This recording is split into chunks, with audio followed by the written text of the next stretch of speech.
Okay, so again, first thing you do is you look at the first three terms. Minus 60x plus 36 minus y squared. Okay. Now, if you look just at the first three terms, you notice the first one and last one are perfect squares.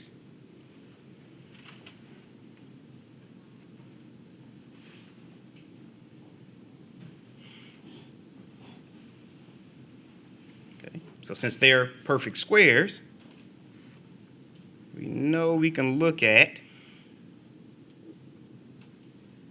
a squared minus ab plus b squared, plus minus 2ab. I should have.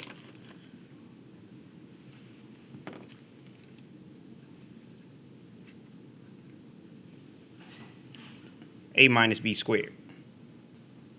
Okay, so in this case, we know our 25x squared is equal to 5x squared, and our 36 is equal to 6 squared. Okay, so if we did rewrite this, 25x, I'll just go ahead and rewrite it, where this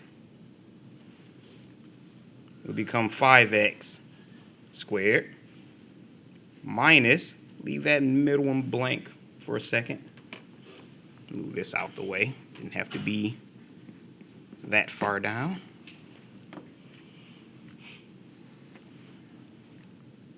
plus, instead of 36, make that 6 squared minus that y squared at the end.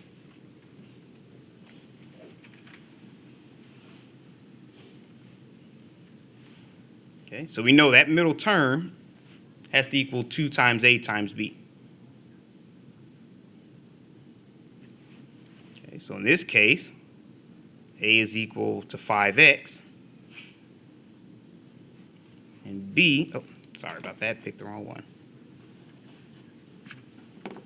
B is equal to 6.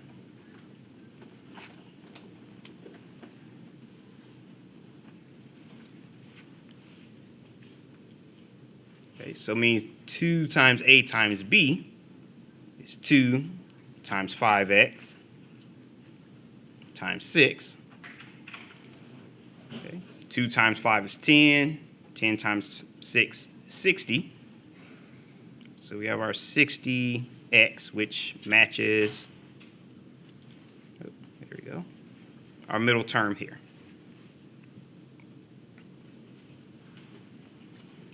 Okay, so that's 60x, which means we can rewrite this as 5x minus 6 squared. So 5x squared minus 60x plus 6 squared minus y squared is 5x minus 6 squared, since we just combined those three terms, minus y squared.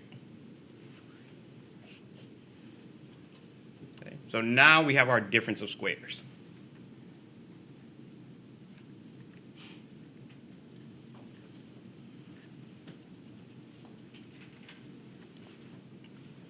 Okay, and we know our difference of squares.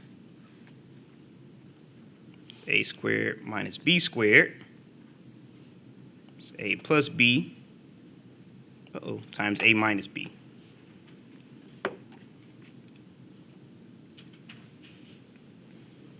Okay. So that means our a plus b, because remember that's our a and that's our b, 5x minus 6 plus y, and 5x minus 6 minus y.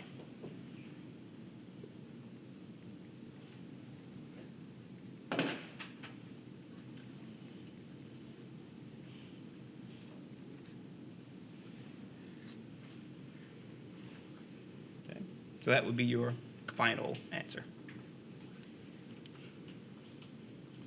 All right, any questions on that one?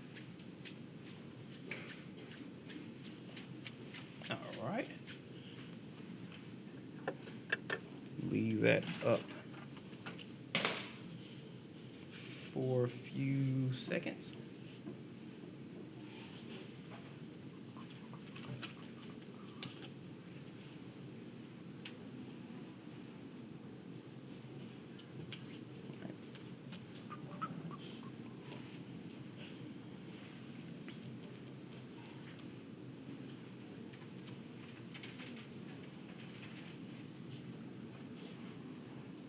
All right, so now we're going to kind of combine everything we've gone over so far.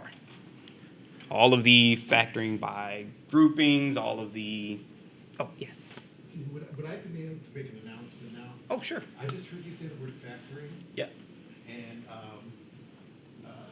let me introduce myself. I'll do it quick. Oh, no problem. My name is Mr. Kaplan. I'm an instructor here at Macomb, and I heard the word factoring, and all of a sudden my ears pricked up because today I'm making a student success math skills seminar that's going to focus on factoring.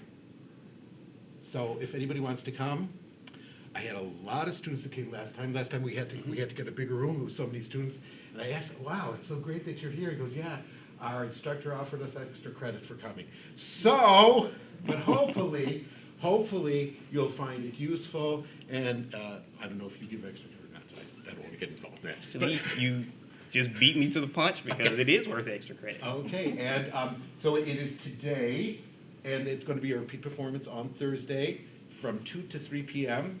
in J140, I think. I have to double check the email. I have to double check the email too, but I think it's J140, the J Building 140. I'm going to send out an announcement. And I know the question that you all have in your mind. I know what you're asking. You're asking, "Gee, Mr. Kaplan, this sounds like really, really great, but it sounds expensive." And the answer is no, it's free. Absolutely free. Okay? So I'm looking forward to seeing all you guys there. Thank you very much. All right, I mean, thank whoever you. wants to come. I don't. Okay. Thank you.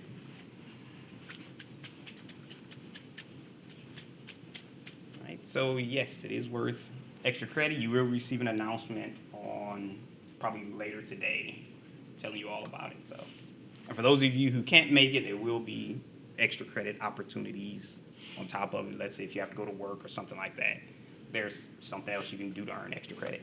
It'll all be explained in the announcement.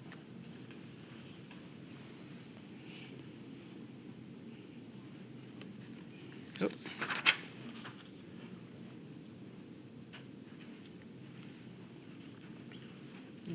Oop. Leave that up for a few seconds.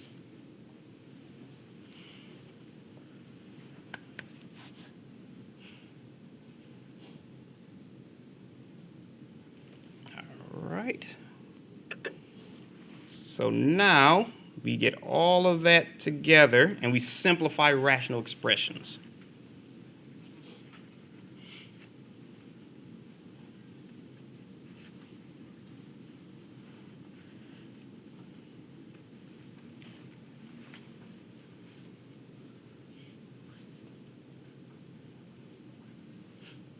And a rational expression is really just a combination of variables, coefficients, numbers, written in the form of a fraction.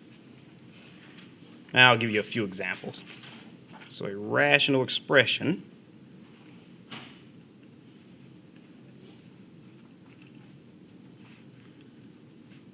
is a combination of numbers, variables, or polynomials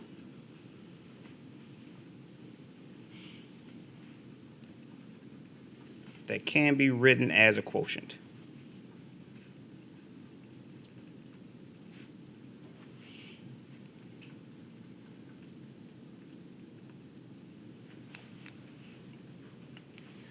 Okay, so for example, if you have 3x to the third power over 8, that's a rational expression. If you have 5 over 2y, that's a rational expression. Even if you have just a regular fraction 2 over 7, that's a rational expression. If you have x squared plus 2x plus 1 over 3x plus 8, that's a rational expression. So it's just any combination of the two.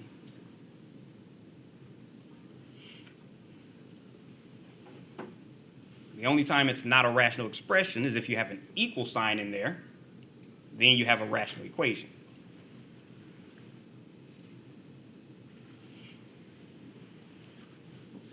Okay. So 2 rules you want to kind of go back and remember.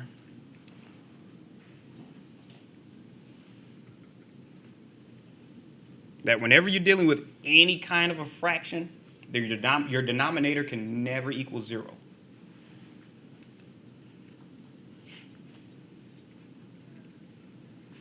When dealing with quotients, which is just a fancy way to say fraction,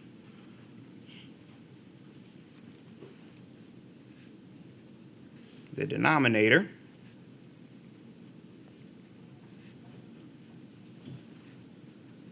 cannot equal 0.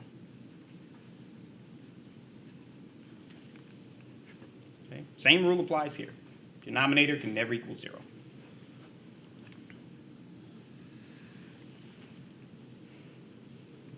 Okay. So that means if the denominator does equal 0, that's what they call undefined. Same thing here. If you want to find out where a rational expression is undefined, just find out what makes the denominator equal 0.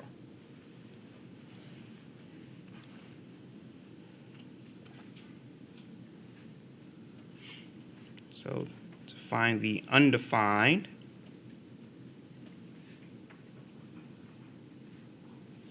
value of a quotient,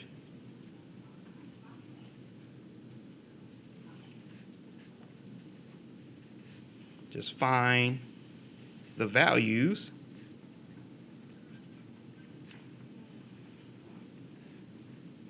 that makes the denominator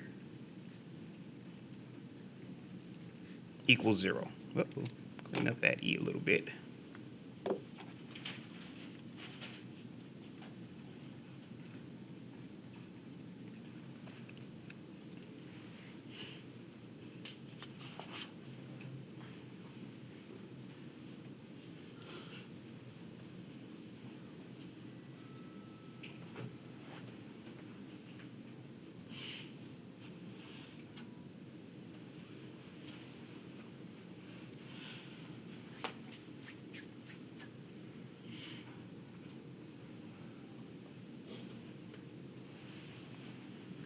Right, leave that up for a few seconds.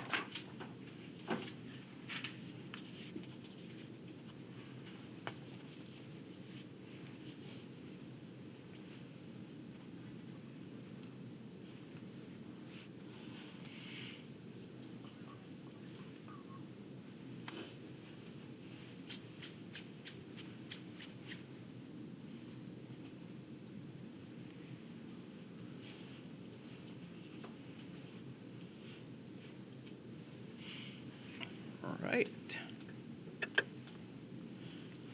So let's say, for example, bring it down a little. There we go.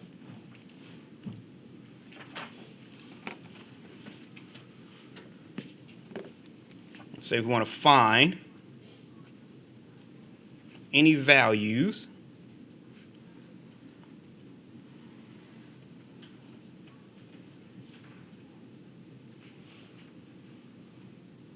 that exist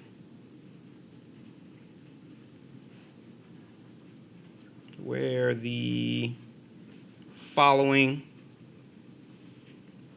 rational expressions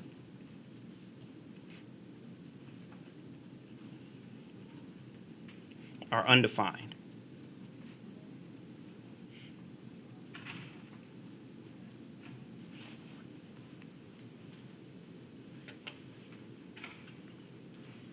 Okay, so for problem A, we'll make that x over x minus 3.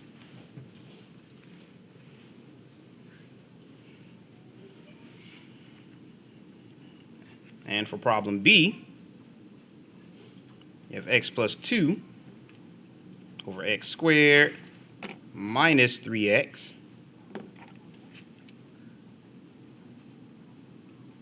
plus 2. And let's say for problem C, you have x to the third minus 6x squared minus 10x plus 8 all over 7.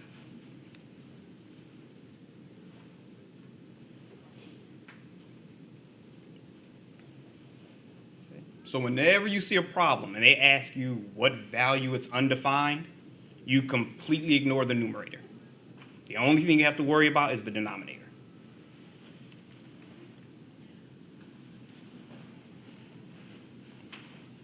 Okay, so when looking for undefined values, completely ignore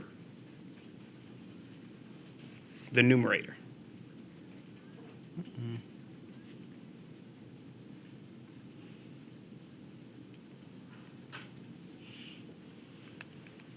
Okay, you just want the denominator to not equal 0.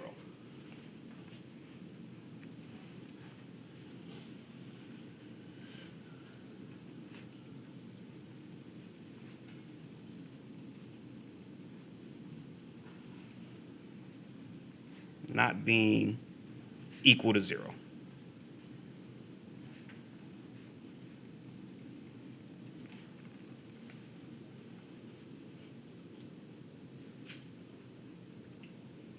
Okay.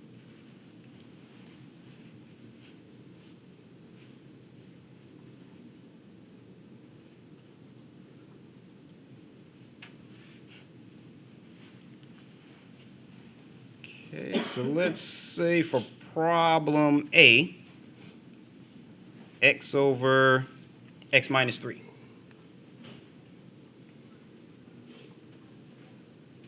Okay, so we completely ignore the numerator. We don't even have to worry about that.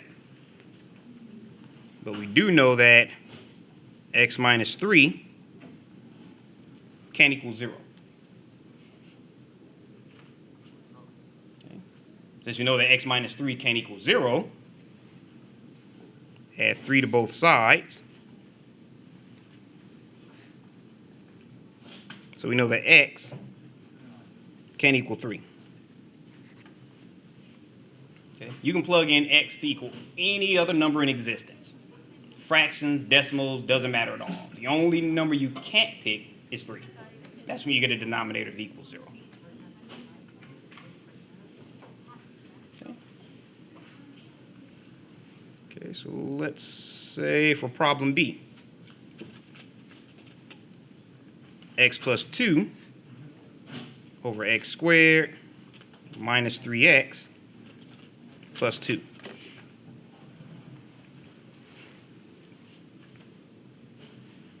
Okay, so we know we can ignore the numerator, don't even have to worry about that. But we know that the denominator can't equal 0. So x squared minus 3x plus 2 can't equal 0. So we have to find two numbers that multiply to equal 2 and add together to equal -3. That's -1 and -2. So this just becomes x minus 1 times x minus 2 can't equal 0. Okay. So we know any two numbers that multiply and they equal 0, one of them has to equal 0. So that means x minus 1 can't equal 0,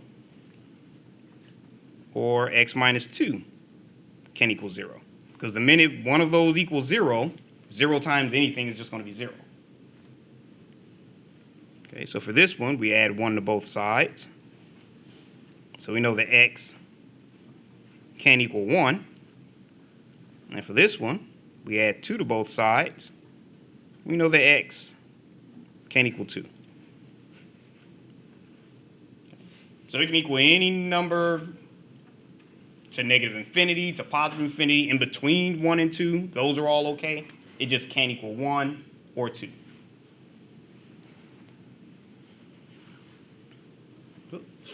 Bring that down a little bit. Now for C, let me go ahead and rewrite that since it's off the screen. You have x to the third minus 6x squared minus 10x plus 8 over 7.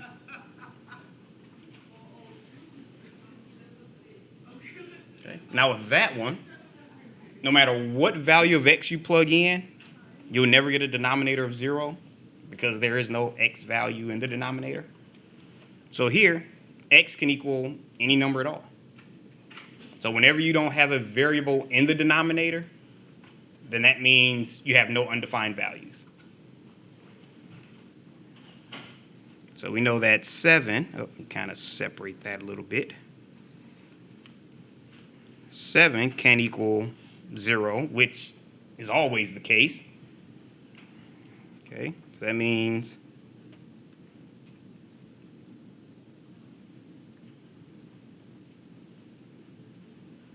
since that's always the case, that means that x can equal any value.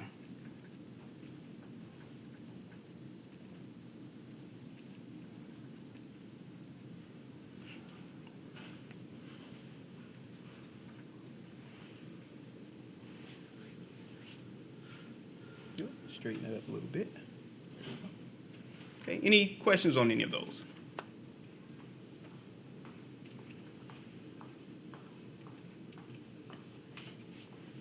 All right.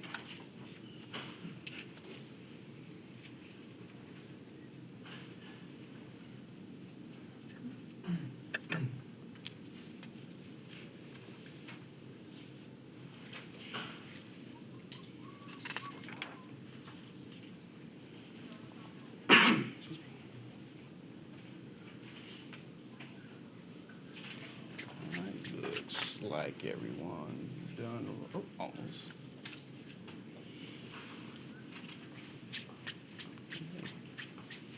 Looks like everyone's done writing. Okay, so simplifying rational expressions.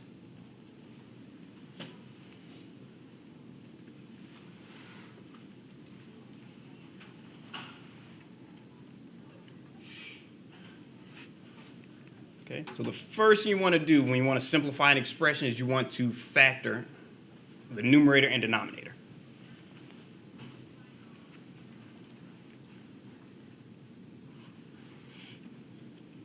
So completely factor the numerator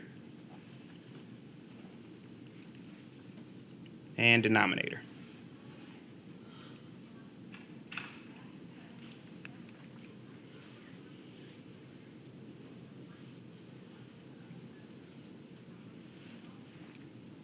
Okay. Next thing you want to do, you want to cancel out any common factors.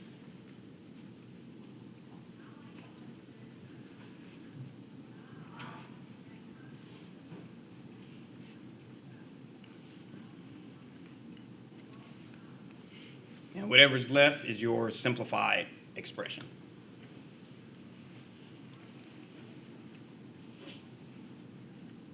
Because you want to remember that anything divided by itself is just going to equal 1. So if you have 2 divided by 2, that's going to equal 1. If you have y divided by y, that's going to equal 1. If you have x squared minus 7 over x squared minus 7, anything divided by itself is just going to be 1. Same thing with numbers, variables, and polynomials.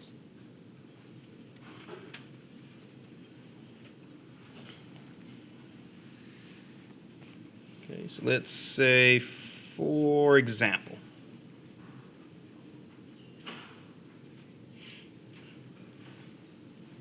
if we wanted to simplify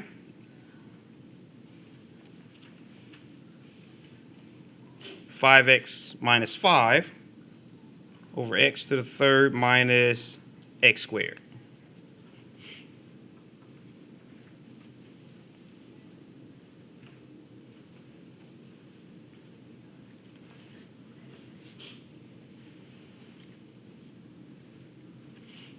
Okay. So 5x minus 5 over x to the third minus x squared.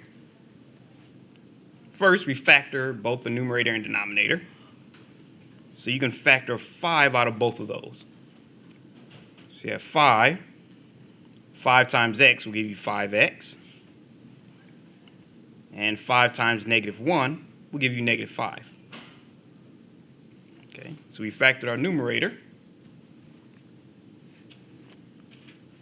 So for these two, you can factor an x squared out of both of those. X squared times x will give you x to the third, so we put an x there. And x squared times -1 will give you -x squared. Okay, so this one you have 5 times x minus 1 over x squared times x minus 1. Anything divided by itself is just going to equal 1. So these two cancel out to equal 1.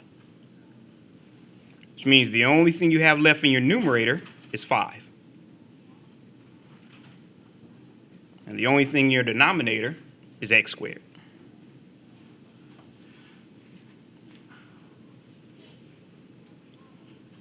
All right. Any questions on that one?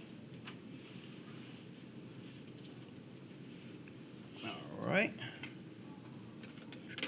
Oops.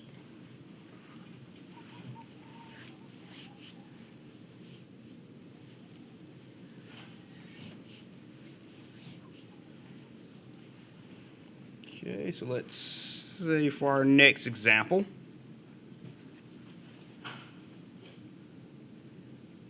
I'll put it on the next page instead of trying to cram everything on this one.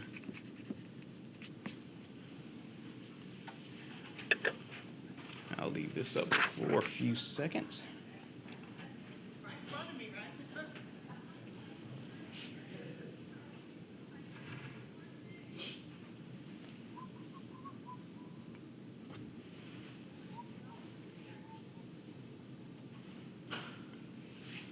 All right.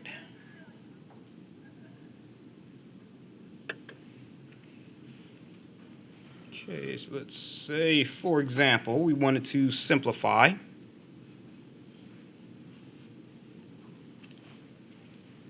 Say x squared plus 8x plus 7 over x squared minus 4x minus 5.